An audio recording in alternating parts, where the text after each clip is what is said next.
আজকে রাখি পূর্ণিমা। তো আমার গণেশজি আমার ভাই হিসাবে রাখি পড়ায়, নিজের দাদাকে তো যেতে পারি না, তো গণেশজিকে আমি প্রত্যেক বছর রাখি পড়াই রাখি পূর্ণিমার দিনকে। তো যাই হোক, আমার গণেশটা খুবই ছোট্ট গণেশ, কিন্তু খুব আদরের, খুব আদরের। এটা ওই সিদ্ধিবিনায়ক মুম্বাই থেকে নিয়ে এসেছিলাম। তো ভীষণ আদরের, ভীষণ আমার লাকি এই গণেশ।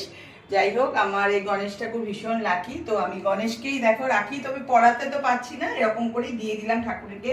প্রত্যেক বছর আমি গণেশকে এরকম করে রাখি পড়াই। তো আজকে রাখি পূর্ণিমা, আমার ঠাকুরও দেখো সুন্দর সেজে উঠেছে, ঠাকুরকে পুজো দিয়েছি।